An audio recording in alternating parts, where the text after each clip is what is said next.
Hello friends, good morning. Welcome back to the channel Krupa Malnad. ನಾನು ಕೃಪಾ. ಹಾಲು ಸ್ವಲ್ಪ ಇತ್ತು, ಅವ್ರಿಗೆ ಎಷ್ಟು ಬೇಕೋ ಅಷ್ಟು ಟೀಗೆ ಮಾತ್ರ ಇತ್ತು. ನನಗೆ ಸ್ವಲ್ಪ ಹಾಲು ಜಾಸ್ತಿ ಬೇಕಲ್ವ ಟೀಗೆ, ಹಾಗಾಗಿ ಇರಲಿಲ್ಲ. ಬೆಳಗ್ಗೆ ಫಸ್ಟು ಹೋಗಿ ಇವತ್ತು ಹಾಲು ತೊಗೊಂಡು ಬಂದ್ವಿ. ನಮ್ಮನೆಯವ್ರು ಹೊರಟಿದ್ರು, ಹಾಗೆ ನಂದು ಎಲ್ಲ ಕೆಲಸ ಆಗಿತ್ತು, ಹಾಗಾಗಿ ಬರ್ತೀಯಾ ಅಂತ ಕರೆದ್ರು. ನಡೀರಿ ಬರ್ತೀನಿ ಅಂತ ಹೇಳಿದೆ, ಯಾಕಂದರೆ ಕಾರಲ್ಲೇ ಹೋಗೋದು ಕಾರಲ್ಲೇ ಬರೋದಲ್ವ, ಹಾಗಾಗಿ ನಮ್ಮನೆಯವ್ರ ಜೊತೆಗೆ ಹೋದೆ ನಾನು. ಹಾಲು ತೊಗೊಂಡು ಬಂದ್ವಿ. ಅವರು ಹಾಲಿನ ವ್ಯಾಪಾರ ಮಾಡೋರು ಇರಲಿಲ್ಲ. ಈಗ ಹೋಗ್ತಾ ದುಡ್ಡು ಕೊಟ್ಟು ಹೋಗ್ತೀನಿ ಅಂತ ಹೇಳಿದ್ರು. ಮತ್ತು ಅವ್ರ ಪರಿಚಯ ಕೂಡ ಇದ್ದಾರೆ. ನಮ್ಮನೆಯವ್ರು ಅಲ್ಲಿ ಹೋಗಿ ದಿನ ಅಷ್ಟೇ ಒಂದು ಅರ್ಧ ಗಂಟೆ ಇಲ್ಲ 10 ನಿಮಿಷ ಪೇಪರ್ ಓದಿ ಒಂದು ಸ್ವಲ್ಪ ಹೊತ್ತು ಮಾತಾಡಿ ಅಲ್ಲಿ ಊರಿಗೆ ಹೋಗ್ತಾರೆ. ಹಾಗಾಗಿ ಅವ್ರದ್ದು ಅದು ಕೂಡ ಒಂದು ಬೆಳಗ್ಗೆ ಒಂದು ಅಡ್ಡ ಅದು.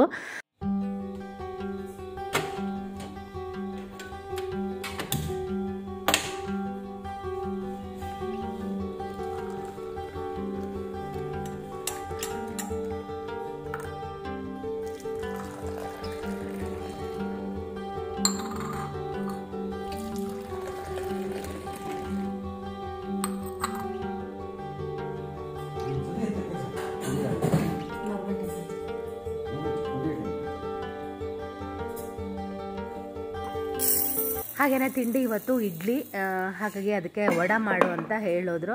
ನಾನು ಹೋದ್ಸಲ ಇಡ್ಲಿ ಮಾಡಿದಾಗ ವಡೆ ಮಾಡಿರಲಿಲ್ಲ, ಇವತ್ತು ಮಾಡು ಅಂತ ಹೇಳಿದ್ರು. ಹಾಗಾಗಿ ಒಂದು ಅರ್ಧ ಕಪ್ಪಷ್ಟು ಮಾತ್ರ ನಾನು ಉದ್ದಿನಬೇಳೆನ ನೆನೆಸ್ತಾ ಇದ್ದೀನಿ. ಇದು ಜಾಸ್ತಿ ಆಯಿತು, ಸಣ್ಣ ಕಪ್ಪಲ್ಲಿ 1 ಕಪ್ಪಷ್ಟು ನೆನೆಸ್ಬೇಕಾಗಿತ್ತು. ನಾನು ಸ್ವಲ್ಪ ಜಾಸ್ತಿನೇ ನೆನೆಸಿದೆ.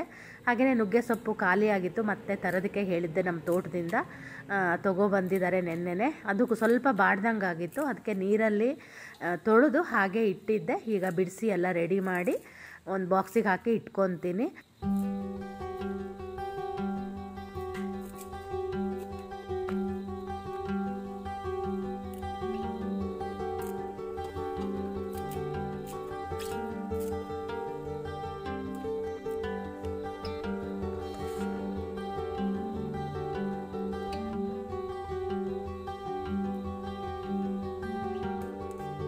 ಸಾಂಬಾರಿಗೆ ನೀವು ಕಾಯಿ ತುರಿ ಹಾಗೆಯೇ ಸಾಂಬಾರು ಪುಡಿ ಹಾಕಿ ರುಬ್ಬಿ ಕೂಡ ಹಾಕ್ಬೋದು.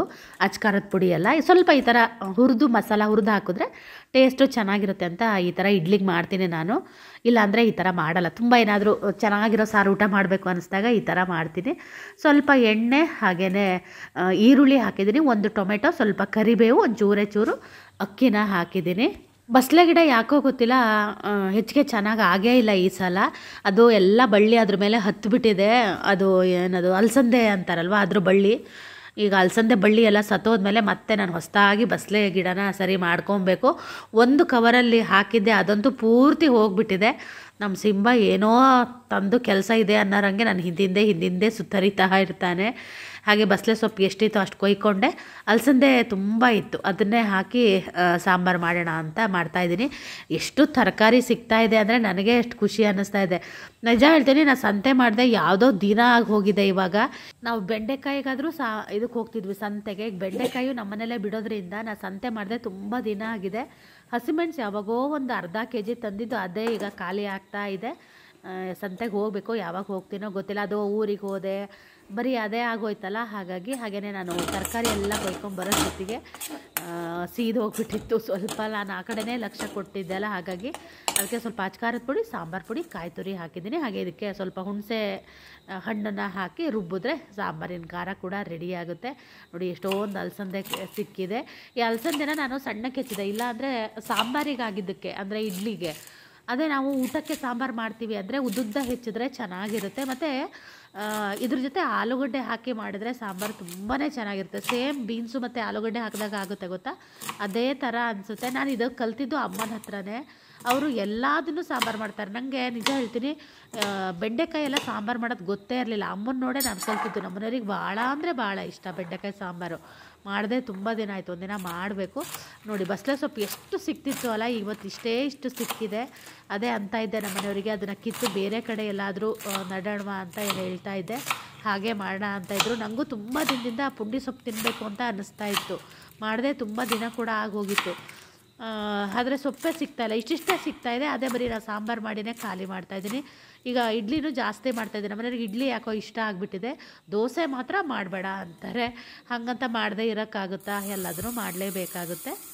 ಬೆಳಗ್ಗೆ ನಮ್ಮನೆಯವರು ಕರೆದ ತಕ್ಷಣ ನಾನು ಹಾಲು ತರಕ್ಕೆ ಹೋದೆ ಅಲ್ಲ, ಒಂದೊಂದು ಸಲ ನಾನು ಎಷ್ಟೋ ದಿನ ಆಗಿರುತ್ತೆ ಹೊರಗಡೆ ಗೇಟನ್ನೇ ದಾಟಿ ಇರೋದಿಲ್ಲ, ಹೊಸಲು ಮಾತ್ರ ದಾಟಿರ್ತೀನಿ. ಯಾಕಂದರೆ ರಂಗೋಲಿ ಹಾಕೋದಕ್ಕೆ ಅದಕ್ಕೆ ಇದಕ್ಕೆ ಅಂತ ಒಂದೊಂದು ದಿನ ಒಂದೊಂದು ವಾರಗಟ್ಟಲೆ ನಾನು ಗೇಟೇ ದಾಟಿರಲ್ಲ, ಏನು ಕೆಲಸನೇ ಇರಲ್ಲಲ್ಲ. ಹಾಗಾಗಿ ಮುಂಚೆ ಆದರೆ ಶೈನ್ ಬಿಡೋದು ಕರಿಯೋದು ಅದಕ್ಕೆ ಯಾರು ಹೋಗ್ತಿದ್ದೆ.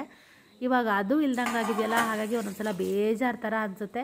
ಸಂಜೆ 7:30 ಮೇಲೆ ಇವ್ರು ಬರ್ತಾರಲ್ಲ, ಅವಾಗಾದರೂ ಹೋಗೋಣ ಅಂತ ಹೇಳ್ತೀನಿ. ಆವಾಗ ಅವ್ರಿಗೆ ಸಾಕಾಗಿರುತ್ತೆ, ಅಯ್ಯೋ ಬೇಡ ಬಿಡು ನಾಳೆ ಹೋಗೋಣ ಅಂತಾರೆ. ಹಾಗಾಗಿ ಮತ್ತು ಅವಾಗ ಸುಮ್ಮನೆ ಆಗ್ತೀನಿ. ನುಗ್ಗೆಕಾಯಿ ಇತ್ತು, ನುಗ್ಗೆಕಾಯಿನೂ ಹಾಕೋಣವಾ ಅಂತ ಅಂದ್ಕೊಂಡೆ ಸಾಂಬಾರಿಗೆ, ಅದು ಯಾಕೋ ಬೇಡ ಅಂತ ಅನ್ನಿಸ್ತು. ಆದರೆ ಹಾಕಿ ಮಾಡ್ತಾರೆ, ನುಗ್ಗೆಕಾಯಿ ಆಲೂಗಡ್ಡೆ ಎಲ್ಲ ಹಾಕಿ ಸಾಂಬಾರು ಮಾಡ್ತಾರೆ. ನಮ್ಮನೆಯವರು ಮತ್ತು ಇಷ್ಟಪಡ್ತಾರೋ ಇಲ್ಲೋ ಅಂತ ಹೇಳಿ ಹೆಚ್ಚಿ ಒಂದು ಬಾಕ್ಸಿಗೆ ಹಾಕಿ ಅಂದರೆ ಬೇಯಿಸಿ ಉಪ್ಪು ಹಾಕಿ ಫ್ರಿಜ್ಜಲ್ಲಿ ಇಡ್ತೀನಿ. ಹೀಗೆ ಇಟ್ಟರೆ ಏನಾಗುತ್ತೆ ಅಂದರೆ ಬಾಡ್ದಂಗೆ ಆಗಿಬಿಡುತ್ತೆ. ತಂದು ಕೂಡ ತುಂಬ ದಿನ ಆಗಿತ್ತು, ನಂಗೆ ನೆನಪೇ ಇಲ್ಲ ಅದನ್ನು ಉಪಯೋಗಿಸ್ಬೇಕು ಅಂತ. ಫ್ರಿಜ್ಜಲ್ಲಿ ಇಟ್ಟಿದ್ದೀನಿ, ಅದು ನಂಗೆ ಮರ್ತೇ ಹೋಗ್ಬಿಟ್ಟಿದೆ. ಇವಾಗ ತರಕಾರಿ ಏನೇನಿದೆ ಅಂತ ಫ್ರಿಜ್ ತೆಗ್ದೆ ಅಲ್ಲ, ಆವಾಗ ಕಾಣ್ತು. ಹಾಗಾಗಿ ಆ ಥರ ನೀವು ಏನಾದರೂ ಫ್ರೆಶ್ ಅಂತ ಅನ್ನಿಸ್ಬೇಕು ಅಂದರೆ ಸ್ವಲ್ಪ ಉಪ್ಪು ಮತ್ತು ನೀರು ಹಾಕಿ 1 ಗಂಟೆ ಇಟ್ಟರೆ ನಿಮಗೆ ಆ ಫ್ರೆಶ್ ಆಗಿ ಆಗುತ್ತೆ.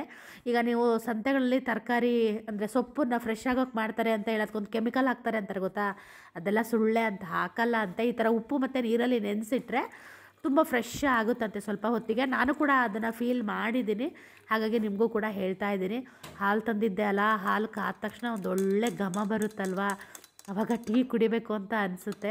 ಹಾಗಾಗಿ ಏನಾದರೂ ಆಗಲಿ ಟೀ ಕುಡಿದೇ ಬಿಡೋಣ ಅಂತ ಟೀ ಕುಡಿದು ಆಯಿತು. ಈಗ ಇಡ್ಲಿ ರವೆ ಹಾಕಿದ್ದೆ ಅಲ್ಲ, ನಿನ್ನೆ ರುಬ್ಬಿ ಅದು ನೋಡೇ ಇರಲಿಲ್ಲ ಹೆಂಗಾಗಿದೆ ಅಂತ ಹೇಳಿ, ನೋಡಿದೆ ಸರಿ ಆಗಿತ್ತು. ಈಗ ಇಡ್ಲಿ ಕೂಡ ಹೊಯ್ದು ಎಲ್ಲ ರೆಡಿ ಮಾಡಿ ಇಟ್ಟರೆ ಇನ್ನೇ ನಮ್ಮನೆಯವ್ರು ಊರಿಂದ ಹೊರಡಬೇಕಿದ್ರೆ ಫೋನ್ ಮಾಡಿ ಅಂತ ಹೇಳ್ತೀನಿ, ಅವಾಗ ಅವ್ರು ಮಾಡ್ತಾರೆ. ಇವತ್ತೇನಾಗಿತ್ತು ಗೊತ್ತಾ, ಇಡ್ಲಿಗೆ ನಾನು ಸ್ವಲ್ಪ ಅನ್ನ ಜಾಸ್ತಿ ಹಾಕ್ಬಿಟ್ಟಿದ್ದೆ, ಹಾಗಾಗಿ ಸ್ವಲ್ಪ ಮೆತ್ತಗಾಗ್ಬಿಟ್ಟಿತ್ತು ಇಡ್ಲಿ. ಅದು ಕೆಳಗಡೆ ನೀರನ್ನ ಜಾಸ್ತಿ ಹಾಕ್ಬಿಟ್ಟಿದ್ದೆ, ಹಾಗಾಗಿ ಕೆಳಗಡೆ ಇಡ್ಲಿ ಅಂತೂ ನಂಗೆ ಯೂಸ್ ಮಾಡೋಕ್ಕೆ ಬರಲಿಲ್ಲ, ಹಾಗೆ ಎಸ್ದುಬಿಟ್ಟೆ. ಇಡ್ಲಿನ ನಾನು ಫುಲ್ ಒಂದು ಸೆಟ್ಟಷ್ಟು ಹೊಯ್ದೆ, ಒಂಚೂರು ಹಿಟ್ಟು ಉಳಿತು ಹಾಗೆ ತೆಗೆದು ಇಟ್ಟೆ ಅದನ್ನು. ಯಾಕಂದರೆ ರಾತ್ರಿಗೂ ಇದೇ ಇಡ್ಲಿನೇ ಬಿಸಿ ಮಾಡಿಕೊಂಡು ತಿನ್ನೋಕ್ಕಾಗುತ್ತೆ ಅಂತ. ನನಗೆ ಇಡ್ಲಿ ಮಾಡಿದಾಗೆಲ್ಲ ಒಂದು ಭಯ ಆಗುತ್ತೆ, ಯಾಕಂದರೆ ನಾನು ಒಂದ್ಸಲ ಅನ್ನ ಮತ್ತು ಉದ್ದಿನಬೇಳೆ ಎಲ್ಲ ರುಬ್ಬಿದ್ದೀನಿ, ಆದರೆ ರವೆನೇ ಹಾಕಿಲ್ಲ. ನಂಗೆ ಬೆಳಗ್ಗೆ ಇಡ್ಲಿ ಹೊಯ್ಬೇಕಿದ್ರೆ ಕೂಡ ಗೊತ್ತಾಗಿಲ್ಲ. ಆಮೇಲೆ ಇಡ್ಲಿ ಹೊಯ್ದಾಗಿ ಅದು ಬೆಂದ ಮೇಲೆ ಗೊತ್ತಾಗಿದ್ದು ನನಗೆ ಇದು ಯಾಕೆ ಹಿಂಗಾಗಿದೆ ಅಂತ.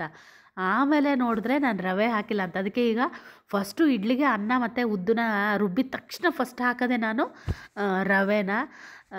ಅದೇ ಒಂದೊಂದು ಸಲ ಹಾಗೆ ಅಲ್ವಾ, ಏನಾದರೂ ನಾವು ತಪ್ಪು ಮಾಡಿದಾಗ ಅದರಿಂದ ಏನೋ ಒಂದು ಕಲ್ತಿರ್ತೀವಿ ಅಂದರೆ ಅದೇ ಉದಾಹರಣೆ. ಹಾಗೆಯೇ ನಾನು ಸೊಪ್ಪನ್ನ ಅವತ್ತೇ ಹೇಳಿದೆ ಗೊತ್ತಾ, ನಾನು ನುಗ್ಗೆ ಸೊಪ್ಪನ್ನು ಬೇಯೋದಕ್ಕೆ ಹಾಕಬೇಡಿ, ಸ್ವಲ್ಪ ಎಣ್ಣೆಯಲ್ಲಿ ಹುರಿದು ಹಾಕಿದ್ರೆ ಆ ಒಗ್ಗರ ಅಂಶ ಹೋಗುತ್ತೆ ಅಂತ ಹೇಳಿ ಪಕ್ಕದ ಮನೆ ಅಜ್ಜಿ ಹೇಳಿದರು ಅಂತ ಹೇಳಿದೆ ಅಲ್ಲ. ನಾನು ಹಾಗೆಯೇ ಒಂದು ಸೌಟಲ್ಲಿ ಒಂಚೂರು ಸೊಪ್ಪನ್ನ ಈ ಥರ ಹುರಿದು ಅದಕ್ಕೆ ಮಿಕ್ಸ್ ಮಾಡ್ತಾ ಇದ್ದೀನಿ. ನಮ್ಮಮ್ಮ ಅಂತಿದ್ರು, ಅಜ್ಜಿ ನಮ್ಮಮ್ಮಂಗೆ ಏನಾದರೂ ಗ್ಯಾಸ್ಟ್ರಿಕ್ ಏನಾದರೂ ಆದರೆ ಒಂದು ಕಷಾಯಕ್ಕೆ ಮನೆಗೆ ಬಂದು ಎಲ್ಲ ತೋರಿಸಿ ಹೋಗ್ತಾರಂತೆ. ಅಂದರೆ ಸ್ವಲ್ಪ ಟೀ ಪುಡಿ, ಆಮೇಲೆ ಇನ್ನೊಂದು 2-3 ಥರದ ಐಟಮ್ ಹೇಳಿದರು ಅಮ್ಮ, ನನಗೆ ಮರ್ತೋಯ್ತು. ಅದನ್ನು ನೀರು ಥರ ಮಾಡಿಕೊಂಡು ಕುಡಿದ್ರೆ ಗ್ಯಾಸ್ಟ್ರಿಕ್ ಕಮ್ಮಿ ಆಗುತ್ತಂತೆ. ಆಮೇಲೆ ನಮ್ಮ ಎಮ್ಮೆಗೂ ಅಷ್ಟೇ ಏನೋ ಹುಷಾರಿರಲಿಲ್ಲಂತೆ, ಏನೋ ಒಂದು ಮೆಡಿಸಿನ್ ಮಾಡಿ ಕೊಟ್ಟಿತ್ತಂತೆ ಅಜ್ಜಿ ಮನೆಯಿಂದನೇ. ಅದು ಹಾಕಿದ ಮೇಲೆ ಆರಾಮಾಯಿತು ಅಂತ ಅಮ್ಮ ಅದೇ ಹೇಳ್ತಾಯಿದ್ರು.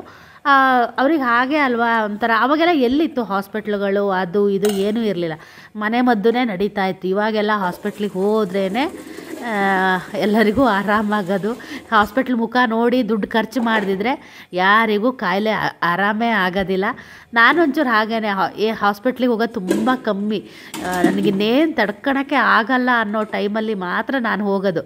ನಾನು ಮನೇಲಿ ಮದ್ದು ಅಲ್ಲ, ಅದಾಗೆ ನಮ್ಮ ಹತ್ರ ಇರುತ್ತೆ ಇಮ್ಯುನಿಟಿ ಪವರು, ಅದಾಗೇ ಆರಾಮಾಗುತ್ತೆ ಆ ಥರ. ಇನ್ನೇನಾದರೂ ತುಂಬ ತಡ್ಕೊಳಕ್ಕೆ ಆಗಿಲ್ಲ ಅಂದರೆ ಏನಾದರೂ ಒಂದು ಮೆಡಿಕಲಲ್ಲಿ ಒಂದೇ ಮಾತ್ರೆ ತನ್ನಿ ಅಂತೆ ನಮ್ಮನೆಯವರಿಗೆ.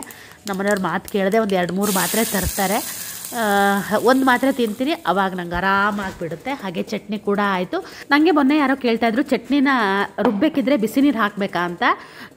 ನಾರ್ಮಲ್ ಅಂದರೆ ಇವಾಗ ತುರಿದಿರ್ತಿರಲ್ಲ ಕಾಯಿ, ಅದನ್ನೇ ಹಾಕೋದಿದ್ರೆ ಬಿಸಿ ನೀರು ಹಾಕೋದು ಬೇಡ. ಫ್ರಿಜ್ಜಲ್ಲಿ ಇಟ್ಟು ಹಾಕ್ತೀನಲ್ಲ ನಾನು, ಹಾಗಾಗಿ ಬಿಸಿ ನೀರು ಹಾಕ್ತೀನಿ. ಇಲ್ಲಾಂದರೆ ಅದೊಂಥರ ಬೆಣ್ಣೆ ಥರ ಬರುತ್ತೆ. ಮತ್ತು ಚಳಿಗಾಲದ ಟೈಮಲ್ಲೂ ಕೂಡ ಒಂಚೂರು ಬಿಸಿ ನೀರು ಹಾಕಿ ರುಬ್ಬಿದ್ರೆ ಅದು ಚಟ್ನಿ ಚೆನ್ನಾಗಿ ಬರುತ್ತೆ. ಹಾಗಾಗಿ ನಾನು ಬಿಸಿ ನೀರು ಹಾಕ್ತೀನಿ ಅಷ್ಟೇ, ಇಲ್ಲಾಂದರೆ ನಾನು ಹಾಕೋದಿಲ್ಲ.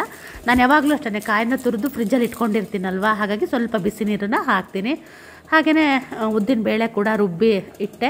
ಹಾಗೆ ಸಾಂಬಾರು ಕೂಡ ಕುದೀತಾ ಇದೆ. ಸಾಂಬಾರು ಕೂಡ ಆಯಿತು. ಹಾಗೆಯೇ ನಮ್ಮನೆಯವರು ಕೂಡ ಬಂದರು. ಸಿಂಬನಿಗೆ ಊಟ ಹಾಕೋದಕ್ಕೆ ರೆಡಿ ಮಾಡ್ತಾಯಿದ್ರು. ಆ ಕಡೆ ಇಡ್ಲಿ ಕೂಡ ಬೇಯ್ತಾ ಇದೆ. ಈ ಕಡೆ ನಾನು ವಡೆ ಕೂಡ ಬಿಡ್ತಾಯಿದ್ದೀನಿ. ತುಂಬ ಜನರಿಗೆ ಈ ಟಿಪ್ಸ್ ಇಷ್ಟ ಆಗಿದೆ. ಮುಂಚೆ ಎಲ್ಲ ಏನು ಮಾಡ್ತಾಯಿದ್ರು ಅಂದರೆ ಒಂದು ಲೋಟಕ್ಕೆ ಬಟ್ಟೆ ಕಟ್ಟಿ ಈ ಥರ ವಡೆನ ಬಿಡ್ತಾಯಿದ್ರು. ಆವಾಗ ಕೂಡ ಚೆನ್ನಾಗಿ ಆಗ್ತಾಯಿತ್ತು.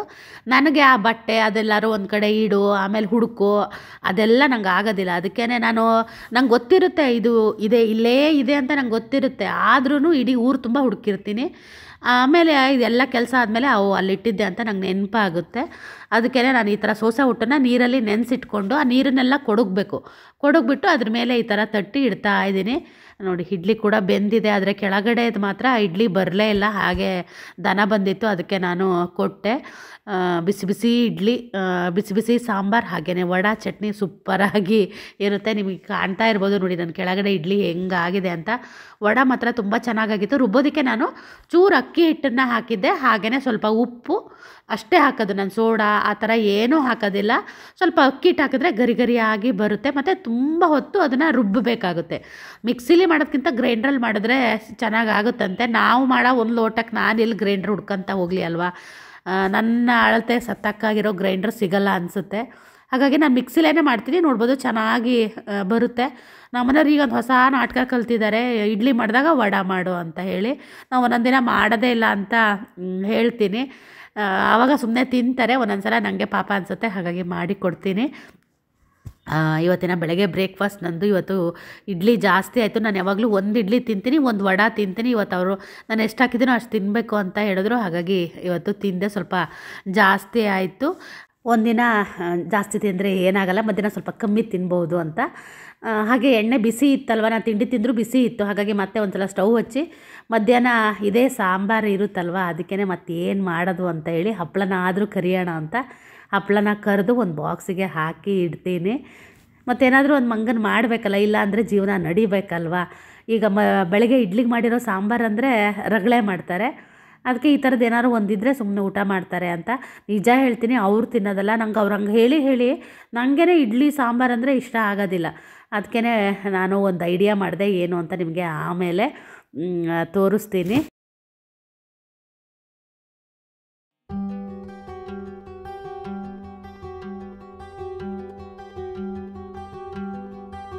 ನಿನ್ನೆ ರಾತ್ರಿ ಜೋಳದ ರೊಟ್ಟಿ ಮಾಡಿದ್ದೆ. ಅದರಲ್ಲಿ 2 ಜೋಳದ ರೊಟ್ಟಿ ಉಳಿದಿತ್ತು. ಅದಕ್ಕೆ ಏನಾದರೂ ಒಂದು ಪಲ್ಯ ಮಾಡಿಕೊಂಡ್ರೆ ಮಧ್ಯಾಹ್ನ ಊಟ ಕಮ್ಮಿ ಹೋಗುತ್ತೆ ಅಂತ ಹೇಳಿ ಬೀಟ್ರೋಟ್ ಪಲ್ಯ ಮಾಡೋಣ ಅಂತ ಒಂದು ಅರ್ಧ ಇಲ್ಲ ಸಣ್ಣದೊಂದು ಬೀಟ್ರೋಟ್ ಇತ್ತು. ಅದನ್ನೇ ನಾನೀಗ ಪಲ್ಯನ ಮಾಡ್ತಾಯಿದ್ದೀನಿ. ಅದನ್ನು ನಾನೇನು ಮಾಡಿದೆ, ಚಾಪರಿಗೆ ಹಾಕಿ ಚಾಪ್ ಮಾಡಿದೆ.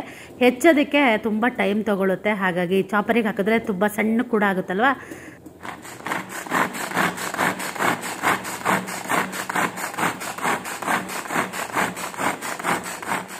ನೋಡಿ ಎಷ್ಟು ಚೆನ್ನಾಗಾಗುತ್ತೆ ಅಂತ, ಸಣ್ಣದಾಗಿ ಬರುತ್ತೆ.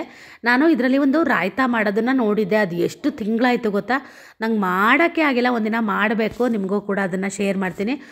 ಇವತ್ತು ಸಾರಿ ಕೇಳ್ತಾ ಇದ್ದೀನಿ, ಯಾಕಂದರೆ ನನಗೆ ಯಾರೋ ಒಬ್ಬರು ದೋಸೆದು ಮೆಜರ್ಮೆಂಟ್ ಹೇಳಿ ಅಂತ ಹೇಳಿದರು. ನನಗೆ ನೆನೆಸ್ಬೇಕಿದ್ರೆ ವೀಡಿಯೋ ಮಾಡೋದು ಮರೆತು ಬಿಟ್ಟೆ. ಹಾಗಾಗಿ ನಾನು ಹಾಗೆ ಅಳತೆ ಹೇಳ್ತೀನಿ. 2 ಕಪ್ಪಷ್ಟು ಅಕ್ಕಿ ಹಾಕಿದ್ದೀನಿ ನಾನು. ಅದರಲ್ಲಿ ಒಂದು 2 ಮುಷ್ಟಿಯಷ್ಟು ಉದ್ದಿನಬೇಳೆ, ಒಂದು 4 ಚಮಚದಷ್ಟು ಮೆಂತೆ ಹಾಕಿದ್ದೀನಿ. ನಾನು ಸ್ವಲ್ಪ ಮೆಂತೆ ಜಾಸ್ತಿ ಹಾಕ್ತೀನಿ. ಹಾಗೆಯೇ ಒಂದು ಅರ್ಧ ಮುಷ್ಟಿಯಷ್ಟು ಕಡಲೆಬೇಳೆನ ಹಾಕಿ ನಾನು ನೆನೆಸ್ತೀನಿ. ಆಮೇಲೆ ನಾನು ಸ್ವಲ್ಪ ಅನ್ನ ಹಾಕಿ ಅದನ್ನು ರುಬ್ತೀನಿ. ಆವಾಗ ಸ್ವಲ್ಪ ಸಾಫ್ಟಾಗಿ ಬರುತ್ತೆ, ತುಂಬ ಚೆನ್ನಾಗಿ ಬರುತ್ತೆ. ಹಾಗೆಯೇ ನಮ್ಮ ಮನೆಯವರು ಕಾಫಿ ಕುಡಿಯೋಣ ಅಂತ ಹೇಳಿದ್ರು. ಹಾಗೆಯೇ ಕಾಫಿ ಕೂಡ ಕುಡಿದಾಯಿತು. ಅವರು ಯಾರಿಗೋ ಸೌತೆಕಾಯಿ ಒಯ್ತೀನಿ ಅಂತ ಹೋಗಿ ಕೊಯ್ಕೊಂಡು ಬಂದರು. ನಮಗೂ ತಿಂದು ಸಾಕಾಗಿದೆ. ಹಾಗಾಗಿ ಒಯ್ತೀನಿ ಅಂದ್ರಲ್ವ, ಮತ್ತು ಅದು 2 ಇತ್ತಲ್ವ, ಹಾಗಾಗಿ ಒಯ್ಯಿರಿ ಅಂತ ಹೇಳಿದೆ. ಟೈಮ್ ನೋಡ್ಬೋದು 10 ಗಂಟೆ 10 ನಿಮಿಷ ಆಗ್ತಾ ಬಂತು. ನಂದಿನ್ನೂ ಏನು ಅಡುಗೆ ಮನೆ ಕೆಲಸ ಆಗಿಲ್ಲ. ಹಾಗೆಯೇ ಮೆಹಂದಿನ ನೆನೆಸಿ ಇಟ್ಕೊಂಡಿದ್ದೆ ನೆನ್ನೆನೇ. ಅದನ್ನು ಕೂಡ ತಲೆಗೆ ಹಚ್ಕೊಂಡೆ. ಇವಾಗ ತಲೆಗೆ ಎಣ್ಣೆ ಹಚ್ಕೊತೀನಿ ಯೂಶ್ವಲಿ ನಾನು. ಆದರೆ ಇವತ್ತು ನನಗೆ ಅಷ್ಟೆಲ್ಲ ಟೈಮ್ ಆಗಲಿಲ್ಲ. ಹಾಗಾಗಿ ಬರೀ ಮೆಹಂದಿ ಮಾತ್ರ ಹಚ್ಕೊಂಡು ಬಂದೆ. 10:30ಗೆ ವೀಡಿಯೋ ಕೂಡ ಪಬ್ಲಿಷ್ ಮಾಡೋ ಟೈಮು ಇನ್ನೂ ಆಗಿರಲಿಲ್ಲ. ಹಾಗಾಗಿ ಅಡುಗೆ ಮನೆನ ಸ್ವಲ್ಪ ಕ್ಲೀನಾದ್ರು ಮಾಡ್ಕೊಂಡು ಹೋಗೋಣ ಅಂತ ಮಾಡ್ತಾಯಿದ್ದೀನಿ. ಅದು ಇಡ್ಲಿ ಮಾಡಿದಾಗ ಗೊತ್ತಲ್ವ, ತುಂಬ ಇರುತ್ತೆ ಪಾತ್ರೆಗಳು. ಹಾಗಾಗಿ ಇಡ್ಲಿ ಪಾತ್ರೆಗಳನ್ನೆಲ್ಲ ನೆನೆಸಿ ಇಟ್ಟಿದ್ದೆ. ಇದನ್ನೆಲ್ಲ ಕ್ಲೀನ್ ಮಾಡಿಕೊಂಡು ಇಡ್ಲಿ ಪಾತ್ರೆ ಕೂಡ ತೊಳಿಬೇಕು.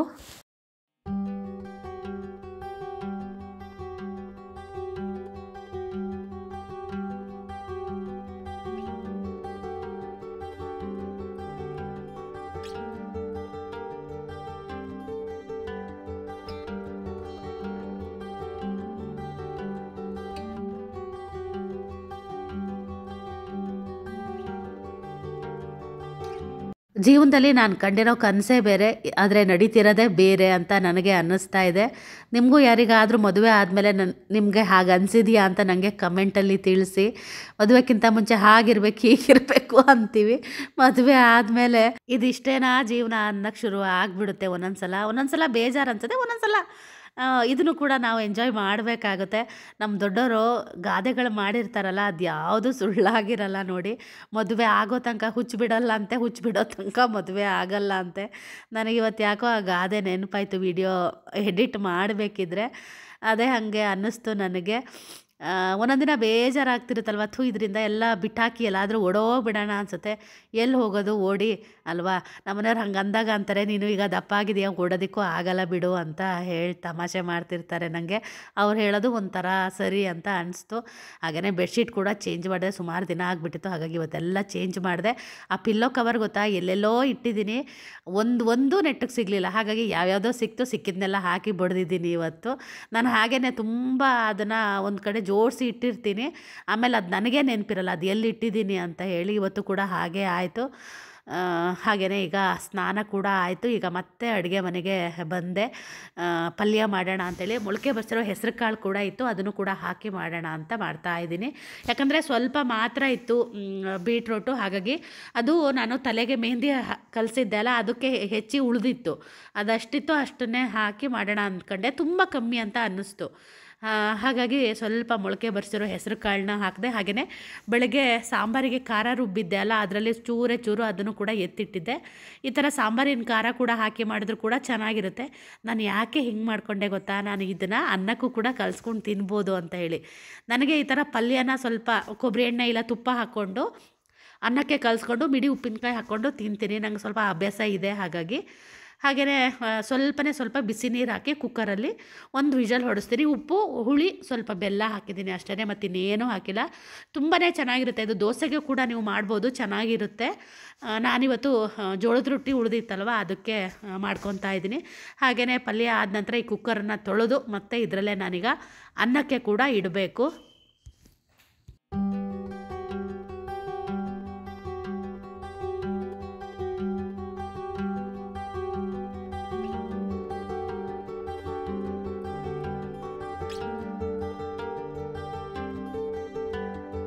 ಹಾಗೆಯೇ ಮಧ್ಯಾಹ್ನದ ಲಂಚ್ ಕೂಡ ಇದಾಗಿತ್ತು ನಮ್ಮದು. ಹಾಗೆಯೇ ಇವತ್ತಿನ ವೀಡಿಯೋನ ಕೂಡ ಇಲ್ಲಿಗೆ ಮುಗಿಸ್ತಾ ಇದ್ದೀನಿ.